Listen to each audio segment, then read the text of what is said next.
오늘 본문은 로마서 12장 1절로 5절입니다. 제목은 산제물로 드리라. 산제물로 드리라. 여기 12장 1절에 그랬습니다. 그러므로 형제들아 내가 하나님의 모든 자비하심으로 너희를 권하노니 너희 몸을 하나님이 기뻐하시는 거룩한 산제물로 드리라. 이는 너희가 드릴 영적 예배니라 말씀했습니다. 산제물, 하나님이 받으실 만한 산제물로 드리라는 거예요. 신약시대에는 구약시대처럼 소나 양을 가지고 하나님 앞에 제물을 드리는 그런 시대가 아닙니다. 구약시대에는 소나 양을 가지고 하나님 앞에 제물을 드리면서 오실 그리스도를 바라보고 믿음으로 구원을 받게 되었죠. 근데 이제 신약시대에는 이미 예수님께서 세상 죄를 지고 십자가에 죽으셨다가 사흘 만에 살아나심으로 하나님 앞에 완전한 속죄 제물이 되어 주셨습니다. 그러므로 이제 신약시대에는 하나님 앞에 소나 양을 가지고 제사 드리는 시대가 아니고 이미 예수님께서 속죄 제사를 드려 주셨기 때문에 예수님을 믿는 믿음으로 하나님 앞에 담대히 나아가서 하나님 앞에 예배를 드리는 것입니다.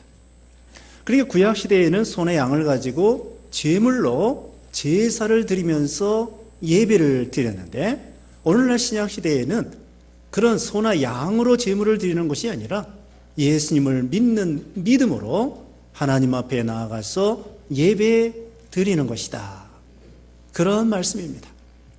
그러면 산제물로 드리라고 했는데요. 첫 번째로는 여기 1절 중간에 있는 말씀대로 너희 몸을 하나님이 기뻐하시는 그런 예배를 드려라. 하나님 앞에 이 몸을 가지고 예배를 드리라고 했습니다.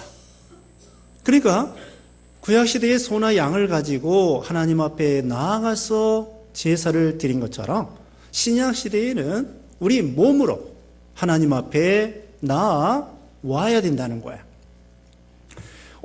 오늘 주일날 예배를 빠지고 집에나 산이나 다른 데 가서 그 몸이 있으면서 예배를 드리지 않았다. 그건 산제물이 될 수 없다는 뜻이죠. 그러므로 우리는 주일날 하나님 앞에 나와 예배를 드리는 것, 몸이 와 있어야 됩니다. 주일을 거룩히 지켜야 됩니다. 주일날 1년 365일 중에 52주를 빠뜨리지 말고 다 나와야 돼. 이래 빼먹고 저래 빼먹고 그것은 하나님 앞에 산제물이 될 수가 없습니다. 주일을 거룩히 지키면서 하나님 앞에 우리 몸이 나와야 돼요. 우리가 하나님 앞에 나와서 예배를 드리는데 또한 우리 몸만 나오면 안 됩니다. 우리 몸 속에는 마음이 있습니다. 영혼이 있습니다. 우리 몸과 영혼을 다 합해가지고 전심으로 기울여서 하나님 앞에 예배를 드리는 거야. 이 시간에도 우리가 마음이 딴 생각하고 왔다 갔다 하고 그것은 하나님 앞에 참된 산제물이 될 수가 없습니다. 이 시간에 집중해서 마음을 드리고 정성을 다하고 우리 영혼을 하나님 앞에 완전히 기울여서 하나님 앞에 산제물, 산예배를 드리는 것입니다. 이것은 한마디로 전인격을 가지고 우리의 전인격을 가지고 우리의 사상이나 우리의 주장이나 우리의 의도나 우리의 생각이나 우리 인생의 목적이나 우리의 모든 것을 다 합해가지고 하나님 앞에 전적으로 기울이는 것입니다. 이게 산제물이 되는 거예요. 그리고 마침내 우리의 목숨까지 하나님 앞에 드리는 것, 이것이 바로 산제물입니다. 구약시대는요, 소나 양을 하나님 앞에 드릴 때에 완전히 죽여서 하나님 앞에 제물로 삼은 거예요. 그것처럼 우리의 몸만 와 있는 것이 아니라, 몸뿐만 아니라 마음과 생각과 우리의 영혼과 우리의 사상과 목적과 뿐만 아니라 우리의 목숨까지 하나님 앞에 드릴 각오를 가지고 하나님 앞에 예배를 드려야 된다. 그것입니다. 전 인격을 가지고. 왜 그럴까요? 우리 예수님께서 이미 그렇게 목숨 바쳐 하나님 앞에 제물이 되어 주셨던 거예요. 그래서 우리는 예수님을 믿는 믿음으로 우리도 예수님을 따라 몸과 마음과 영혼과 우리의 목숨까지 하나님 앞에 제물이 되고 예배자가 되어야 된다는 거예요. 근데 우리가 예배를 드릴 때에 형식적으로, 의식적으로 그렇게 예배 드리는 것이 아니라 우리의 모든 것을 다 기울여서 전심으로 하나님께 예배 드리고, 그 예배 드릴 때에 감격해야 됩니다. 구약시대에 예를 들면은 이스라엘 백성들이 바벨론 70년 포로 생활하다가 돌아왔습니다. 그리고 성전 건축하려고 하는데 처음에 시작했습니다마는 여러 가지 방해가 많아가지고, 또 자기네들이 정성이 없어가지고 14년 동안 성전을 건축하지 못하다가 스룹바벨과 여호수아와 학개와 스가랴와 이런 종들을 통하여 힘써 성전을 재건을 했습니다. 완성을 했습니다. 그리고 그때에 하나님 앞에 나아가서 제물을 드리면서 제사를 드리고 예배할 때에 그 감격이 얼마나 기뻤겠습니까? 바벨론 나라가서 70년 동안 성전이 없었습니다. 소나 양을 드릴 수가 없었습니다. 예배다운 예배를 드릴 수 없었습니다. 그러다가 포로에 돌아와서 성전이 없었지만은 정성을 다해서 성전을 건축하고 처음으로 하나님 앞에 나와서 예배를 드릴 때에 얼마나 감격했겠습니까? 우리는 예배 드릴 때에 형식적으로, 의식적으로 지난주 나왔으니까 또 오늘 나오는 거고 다음 주에 그냥 나오는 거고, 그런 무관심, 무덤덤 그런 마음으로 하나님께 드리는 것이 아니라, 시편 42편에 보면은 42편 목마른 사슴이 시냇물을 찾아 갈급한 것 같이 하나님을 사모한다고 하면서 이 사람이 어떤 이유였는지 하나님 앞에 제사드리고 예배드릴 수 없는 형편에 이르렀어. 그래서 이 시편 기자는 과거를 회상하고 언제 하나님 앞에 나가서 예배드릴 수 있을까? 그러면서 옛날에 그것을 그리워하는 내용이 나와 있습니다. 제가 읽어보겠습니다. 시편 42편 4절 말씀에 내가 전에 성의를 지키는 무리와 동행하며 기쁨과 감사의 소리를 내며 그들을 하나님의 집으로 인도하였더니 이제 이 일을 기억하고 내 마음이 상하는도다. 과거에는 성일에 많은 무리와 함께 하나님 앞에 나가서 기쁨과 감사로 예배드리고, 이 사람은 또 하나님의 종으로서 많은 사람을 하나님의 집으로 인도하던 사람이었는데 지금 어떤 형편이든지 하나님 앞에 예배드릴 수 없는 형편이랍니다. 그걸 너무나 안타까워하고 있습니다. 지금 이 지구상에는요, 우리는 자유롭게 이렇게 예배드릴지라도 자유롭게 예배드리지 못하는 지역이 많습니다. 이슬람 세계도 그렇고, 그 다음에 특별히 북한에도 자유롭게 예배를 드릴 수가 없습니다. 그래서 지하에서 숨어서 예배를 드리는 거야. 크게 찬송하지 못합니다. 그들의 평생 소원은 뭐냐? 예배다운 예배들을 드리고 싶어 하는 거예요. 예배당에 모여서 목사가 설교를 하면서 찬양하고 마음 놓고 목소리를 다해서 하나님을 찬양하면서 예배 드리는 것이 평생 소원이라는 것입니다. 어떤 나이 드신 분이 식량이 떨어져가지고 북한 사람이 자기 친척의 양식을 구하려고 몰래 이제 산길로 해가지고 돌아서 저기 북한의 변방 거기 가는데 언덕에 올라가 보니까 저 건너편에, 강 건너편에 중국 땅에 예배당이 보이는 거예요.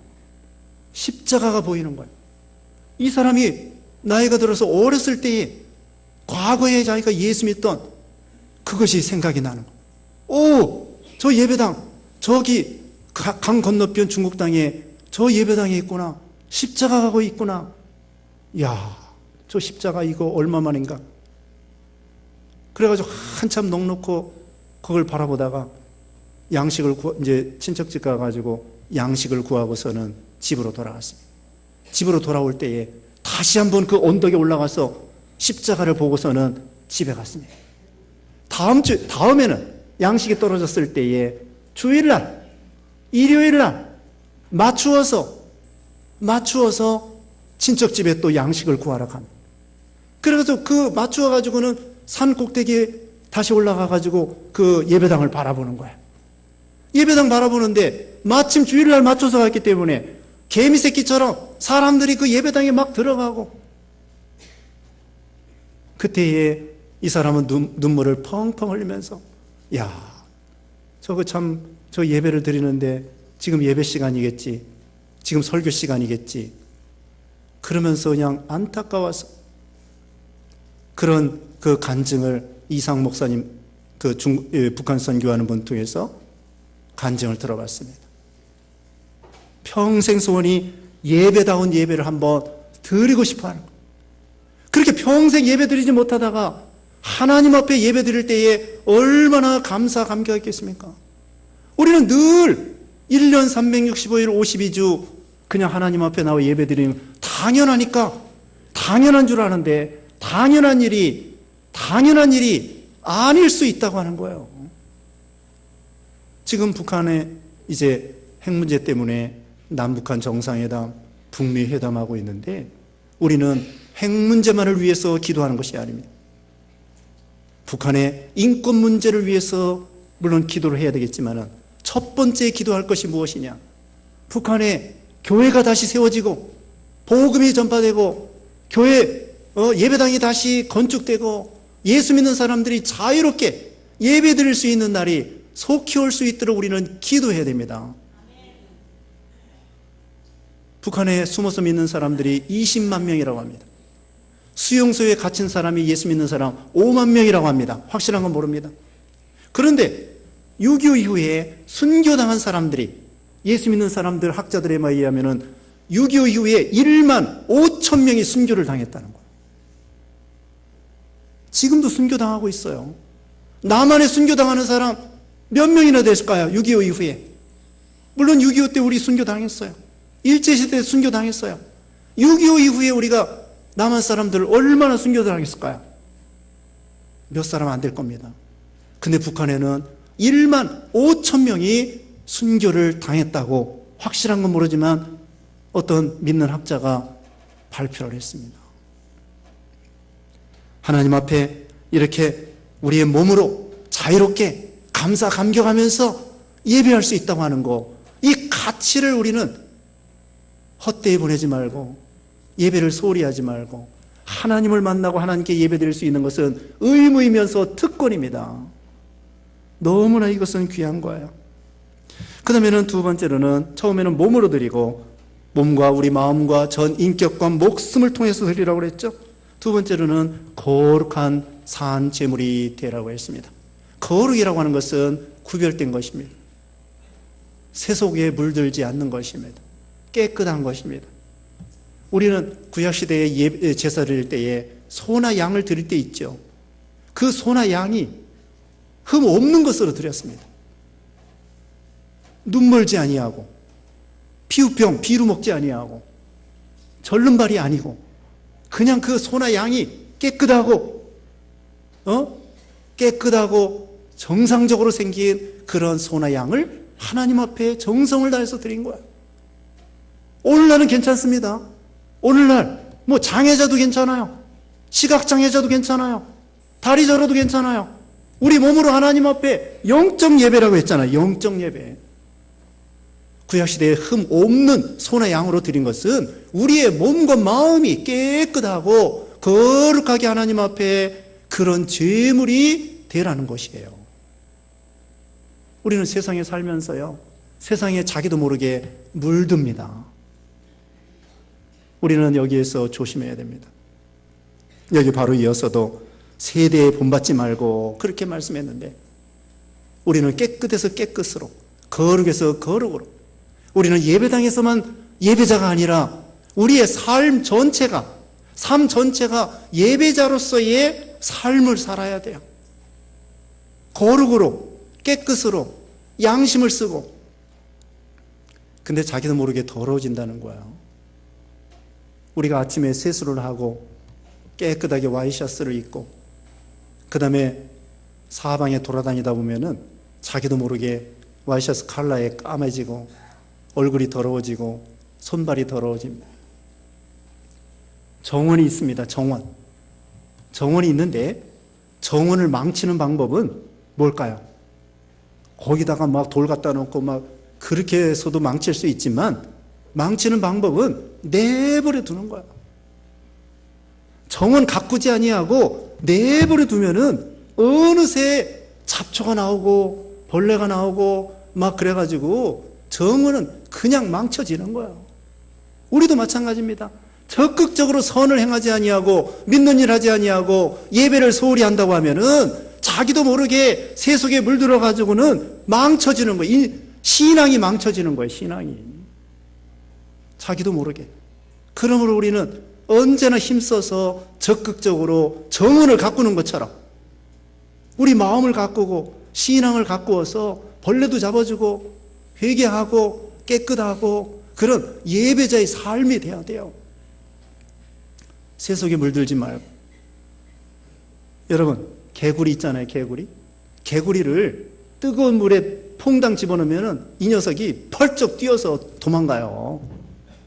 근데 처음에 찬물에 넣었다가 밑에서 슬슬 불을 떼면은 이 녀석이 뜨뜻하고 좋다 그러다가 나중에는 삶아지는 거예요. 우리도 마찬가지야. 이 세상에 자기도 모르게 슬슬 빠져들어가는 거예요. 새 속에 점점 빠져들어가는 거예요. 죽을지 살지 모르고 펄쩍 뛰어나와야 되는데 마귀가 어떻게든지 우리를 슬슬 구워 삶아가지고. 그러므로 우리는 거룩한 그런 제물이 될 것이며, 그 다음에 세 번째로는 산 제물이 되라 그랬습니다. 생명 있는 제물이 되라는 것입니다. 생명 있는 제물. 하나님이 받으실 만한 생명 있는 제물이 되라고 하는데, 생명 있는 제물이 되려고 하면은요, 죽어야 됩니다. 역설적입니다. 구약시대에 소나 양을 잡아들일 때에 잡아가지고는 가죽을 벗겨내고 내장을 긁어내고 그 다음에 살과 그 뼈를 마디마디 다 잘라가지고는 번제단 위에다가 불로 태워가지고 완전히 태워서 하나님 앞에 제물이 되게 한 것입니다. 그 소나 양이 99%만 죽은 것이 아닙니다. 99% 죽은 것이 아니라 100% 죽은 거예요. 완전히 죽어가지고는 그 번제단 위에 사라질 때에 가만히 있어서 하나님 앞에 산 제물이 되는 거예요. 오늘날 우리도 마찬가지입니다. 죽어야 산 제물이 된다고 하는데 뭐가 죽어야 되느냐? 자아가 죽어야 돼. 욕심이 죽어야 돼. 교만이 죽어야 돼요. 자기 잘난 거 그거 죽어야 돼요. 우리는 예수님과 함께 십자가에 못 박혔다고 했습니다. 갈라디아서 2장 20절에 내가 십자가에 못 박혔나니 이제 내가 사는 것은 나를 사랑하사 나를 위하여 십자가에 죽으셨다가 살아나신 하나님의 아들을 믿는 믿음으로 사는 것이다. 예수님과 같이 죽고 예수님과 같이 사는 거예요. 완전히 죽어. 사도 바울도 나는 날마다 죽노라. 날마다 죽노라요. 우리의 고집이나 자아나 욕심이나 죽어야 돼. 그래야 하나님 앞에 산 제물이 되는 거예요. 목숨까지 하나님께 드리라고 아까 말씀했잖아요. 죽어야 돼요. 죽어야 산 제물이 된다고 말하고 있습니다. 만약에 여러분 구약시대에 소나 양을 갖다가 살아있는 놈을 번제단 뜨거운 데다가 집어넣으면 이 녀석이 어떻게 하겠습니까? 아이고 뜨거, 아이고 뜨거. 그리고 펄쩍 튀어서 도망갈 거예요. 그건 흠 없는 제물이 아니라 흠 있는 재물이 되는 거예요. 살아있는 놈을 갖다가 번제단 위에 올려놓으면은 산 재물이 아니라 죽은 재물이 될 것이며, 완전히 죽은 녀석을 올려놓으면은 그것은 죽은 제사가 아니라 산 재물이 된다는 거예요. 역설적입니다. 죽어야 사는 거야. 죽어야 사는 거야. 그래서 자기 자신을 날마다 쳐서 복종시키고, 이게 금방 안 죽습니다. 나이가 오래된다고 점점 죽는 거 아니에요. 나이 들어도요, 팔팔한 사람들 많아요. 우리 정기훈 권사님 다 죽었죠? 대답 못해요, 저렇게. 다 죽었죠? 아직도 조금 살아있는 것 같아요. 저도 그래요. 자, 우리가 다 살아있습니다. 그래야 그것은 하나님 앞에 산 제물이 될 수 없는 거예요. 선교사님들에게 뜨거운 데 가십시오. 더운 데 가십시오. 추운 데 가십시오. 그러면은 이해하고 가야 돼. 아, 난 더워서 못 갑니다. 추워서 못 갑니다. 자녀 교육 시키느라고 나는 더운데 오지에 못 갑니다. 아마존 못 갑니다. 아프리카 못 갑니다. 말라리아 때문에 못 갑니다. 건강이 약해서 못 갑니다. 그건 아직도 살아있는 거예요. 죽어야 되는 것이. 자아가 다 죽어야만이 산 제물이 되는 것입니다. 무덤 있죠, 무덤. 무덤은 정말 죽었기 때문에 올라가가지고 아이들이 밟고 장난하고 뭐 떼장을 떼든지 입히든지 아무 소리 안 하는 거예요. 죽은 시체가. 여러분이 죽었나 안 죽었나 시험해 보려면은 옆에 사람 뺨을 한번 때려봐야 돼. 뺨을 때려볼 때에 왼편도 돌려대면 왼편 때리면 오른편도 돌려대면은 그건 죽은 사람이에요. 근데 뺨 때릴 때 왜 때려? 아직도 살아있는 거야. 욕 먹을 때 예수님은 다 죽으셔가지고 지난 시간에 말했잖아요. 욕을 드시되 대신 욕하지 아니하시고 고난을 받으시되 위협하지 아니하시고 공의로 심판하시는 하나님께 다 부탁하시고, 우리가 나이가 들수록 좀 죽어져야 돼요. 나이가 들수록 점점 죽어져야 돼. 그래서 산 제물이 되는 것입니다. 그래야 하나님이 받으실 만한 영적 예배라고 했습니다. 2절 말씀에 너희는 이 세대를 본받지 말고 오직 마음을 새롭게 함으로 변화를 받아 하나님의 선하시고 기뻐하시고 온전한 뜻이 무엇인지 분별하도록 하라. 그 다음에는 두 번째 말씀드릴 것은 이 세대를 본받지 말라고 했습니다.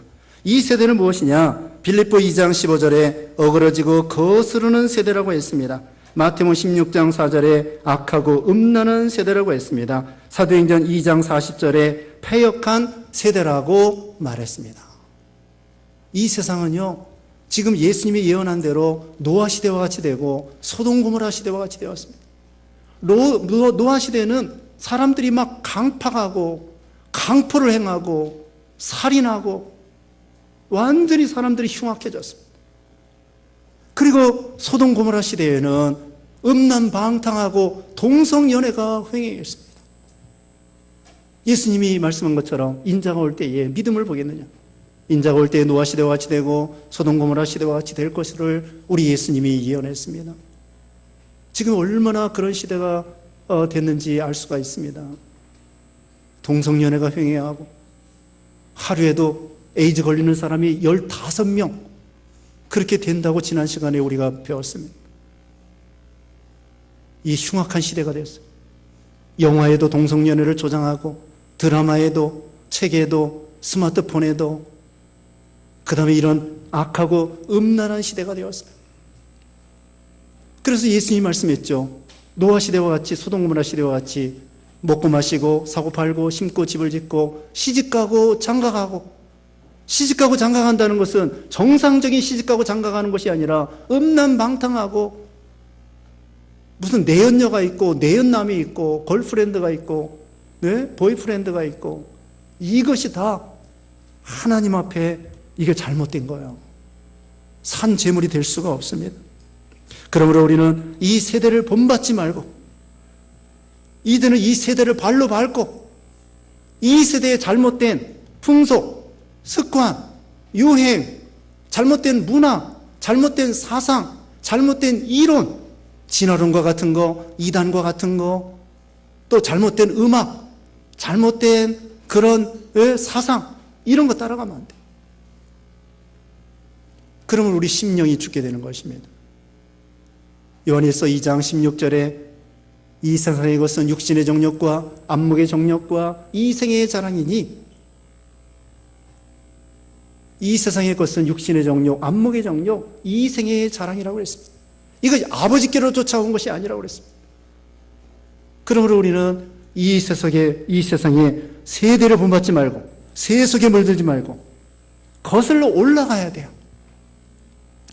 그래서 이 세상 사람들이, 우리도 마찬가지고, 우리 학생들도 공부에 중독되고, 공부가 우상이 되고, 주일날 학원 가는 거예요. 물론 공부 열심히 해야 되겠지만은, 주일날 예배도 안 드리고, 학원에 가고, 우리 집사님들, 여러분들의 자녀들은 주일날 학원 보내지 말고, 교회 보내야 돼요. 고3 됐으니까 1년 동안은 학원만 가고 주일날 가지 마라. 그 부모가 자녀를 망치는 것입니다. 고3 때 1년 교회 안 나오면은 그 아이가 평생 교회 안 나올 수도 있습니다. 지옥 가게 만들어도 좋다는 거예요. 우리 믿는 부모님들이 정신 차려야 돼요. 지금 이 세상이 얼마나 믿음 지키기 어려운 시대가 되었는데 우리 아이들 다 우상에 죽게 만드는 것이에요. 공부가 우상이 되고, 게임이 우상이 되고, 스마트폰이 우상이 되고. 여러분, 스마트폰에 좋은 거 보는 거 좋아요. 찬양도 듣고 설교도 듣고, 스마트폰에 우리 설교 다 들어 있습니다. 또 사이버 선교하는 거, 또 컴퓨터에 다 들어 있습니다. 인터넷에 다 들어 있습니다. 이 좋은 데 사용해야 되는데 그걸 나쁜 데 사용하고 거기에 중독이 돼가지고, 요즘엔 참 스마트폰이 문제예요. 식당에 가서 친구들끼리, 또 가족끼리 가도 딱 앉아가지고 메뉴 시킨 다음에는 다 뭐예요? 스마트폰 보고 있어. 스마트폰 보고 있어. 엄마, 아빠, 자녀들 다 스마트폰 보고 있어. 메뉴 다 신청한 다음에. 친구 만나도, 그럼 친구 뭐로 만나? 친구 만나가지고는 또 커피 시켜놓고는 또 스마트폰 보고 있어. 전철 타고 가도 다는 아니어도 거의 다 스마트폰 보고 있고, 심지어는 길 건널목 건너면서도 스마트폰 보고 있어요. 그러다 사고 납니다. 운전기사가 스마트폰 보다가 사람 죽이고, 지난번에 그랬어요. 거기에 중독이 되고 세속에 물드는 것입니다. 이 세대를 본받지 말라. 세상의 잘못된 풍속이나 습관이나 사상이나 그런 목적이나 그런 걸 다 버리고, 그 다음에 오직 마음을 새롭게 함으로 변화를 받아 하나님의 선하시고 기뻐하시고 온전한 뜻이 무엇인지 분별하도록 하라. 그 다음에 마음을 새롭게 함으로 변화를 받으라고 했습니다. 변화된 마음. 삭개오가 예수님을 만난 다음에 인생관이 달라지고 물질관이 달라졌습니다. 기생라합이 하나님을 만나고 새 사람이 되어서 예수님의 족보에 참여하게 되었습니다.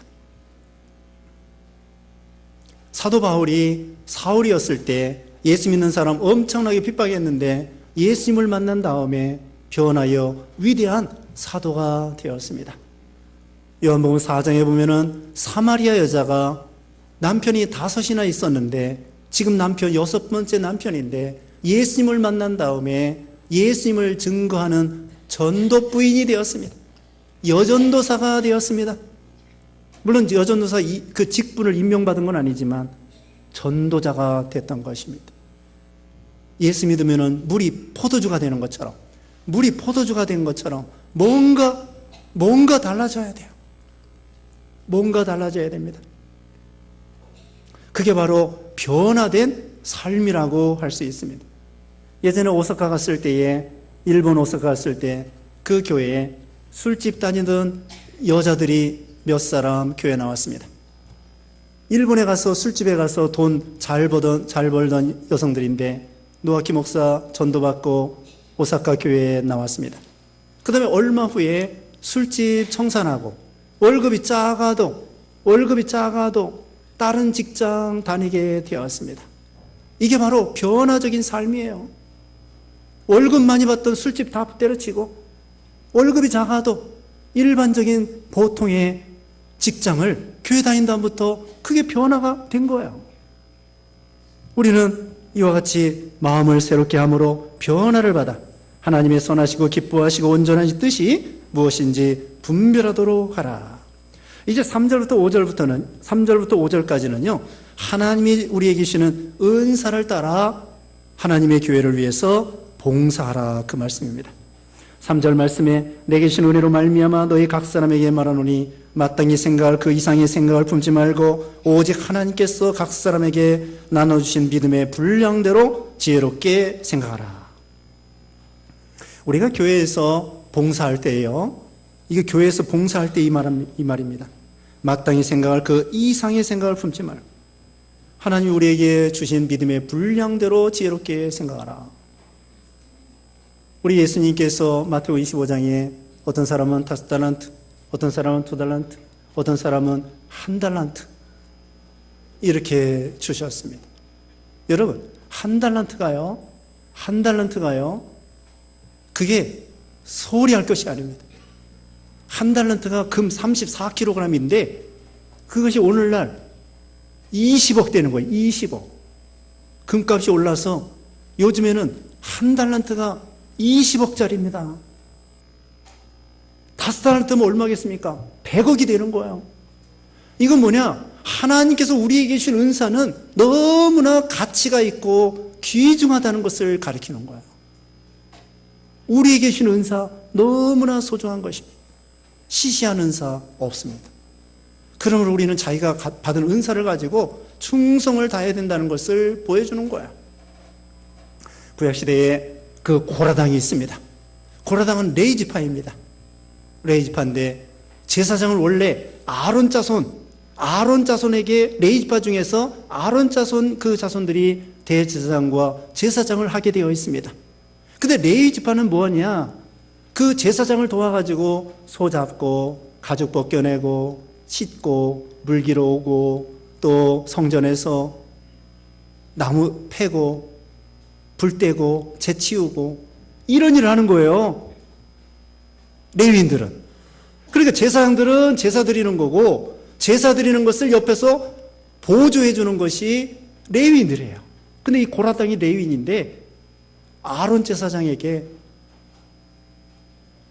반역을 하면서, 반역이라기보다도 대항하면서 너희들이 다 해먹냐? 우리도 제사장 될 수 있다. 그러면서 제사장직을 탐했습니다.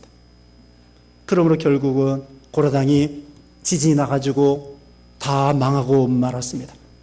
아니, 다른 지파보다도 레위 지파가 더 이 제사장 가까이서 성전에서 봉사하는 그런 좋은 은사를 가졌음에도 불구하고 더 큰 은사인 제사장 직분을 구한 거예요. 하나님께서는 레위지파 직분도 소중한 거고 대제사장, 제사장 직분도 소중한 거고 그 외에 다른 지파도 다 소중한 거예요. 교회도 마찬가지입니다. 시시한 은사가 하나도 없습니다. 어린아이부터 노년에 이르기까지 하나님이 우리에게 주신 은사는 1달란트라도 너무나 소중한 거예요. 그러므로 우리에게 주신 은사를 갖다가 파묻어두지 말고 봉사하라는 것입니다. 열심히 봉사하라는 것입니다. 그냥 교회만 왔다 갔다 하지 말고 뭐래도 해야 돼. 뭐래도. 휴지라도 줍고. 네? 우리가 할 일이 많이 있습니다. 안내도 해야지, 주일학교 교사도 해야지, 주방에서도 일해야지, 차량에서, 안내해서, 주차부에서, 찬양대에서, 기합부에서, 그 외에도 전도부에서 우리 할 일이 많습니다. 봉사하지 않으면요, 믿음이 자라나지가 않아요. 서로 협력해서 지체의식을 가지고 여기 보면은 4절 말씀에 우리가 한 몸에 많은 지체를 가졌으나 모든 지체가 같은 기능을 가진 것이 아니니 이와 같이 우리 많은 사람이 그리스도 안에서 한 몸이 되어 서로 지체가 되었느니라. 우리 예수님은 교회의 머리가 되시고요. 교회는 예수님의 몸이고요. 우리 성도들은 몸의 지체예요. 손이나 발이나 귀나 코나 눈이나 입이나 이런 것처럼 우리 성도들은 다 지체입니다. 지체 중에 쓸데없는 지체는 아무것도 없습니다. 새끼발가락도 필요합니다. 눈썹도 필요합니다. 속눈썹도 필요합니다. 심지어는요, 맹장 있죠? 맹장도 필요합니다. 중수. 맹장염 걸려가지고 수술합니다마는 그 맹장 그거 필요한 거예요. 하나님의 필요 없는 몸, 지체 아무도 없어요. 그처럼 우리 모든 성도들은 다 소중하고 다 필요하고 다 봉사해야 된다는 거예요. 누가 누구를 멸시할 수 없습니다. 손이 발더러 얘 이놈아, 또 발이 손더러 얘 이놈아 할 수 없어요. 다 소중합니다. 여러분, 발이 소중합니까? 손이 소중합니까? 그렇게 물어보는 게 모순이에요. 손도 소중하고 발도 소중하지 어느 것이 더 소중하다고 말할 수 없어요. 다 소중해요. 발 부러진 게 쉽습니까? 손 부러진 게 쉽습니까? 부러지지 않는 게 좋죠. 발이 손보다 시시한 것 같아도요, 손 부러진 사람보다 발 부러진 사람이 더 힘들대요. 그러니까 우리가 소중하지 않은 지체에 아무것도 없는 것처럼 우리 모든 성도들은 다 소중하고 또 하나님이 우리에게 주신 은사 다 소중하고 그거 가지고 몸된 교회를 세워나가면서 봉사하고 그러면 자기도 살고 남도 살고 온 교회가 살아가고 복을 받게 되는 것입니다. 우리가 우리의 몸과 마음과 모든 걸 기울여서 하나님 앞에 거룩한 산 제물, 영적 예배, 이런 예배자가 되셔서 하나님 앞에 영육간의 은혜와 복을 받는 여러분 되시기를 주님의 이름으로 축원합니다. 기도하겠습니다. 거룩하신 하나님 감사합니다. 예배를 받으시기에 합당하신 주님 감사합니다. 또 우리가 예배할 수 있도록 특권을 주심을 감사합니다. 하나님 아버지, 하나님이 기뻐하시는 참 우리 몸으로 하나님이 기뻐하시는 거룩한 산제물로 드리고 세속에 물들지 아니하고 마음으로 변화를 받아 하나님의 온전하신 뜻을 분별하여 온전히 헌신하고 온전히 봉사하여 하나님 앞에 복을 받는 모든 성도들 되게 해 주시옵소서. 예수님의 이름으로 기도드리옵나이다. 아멘.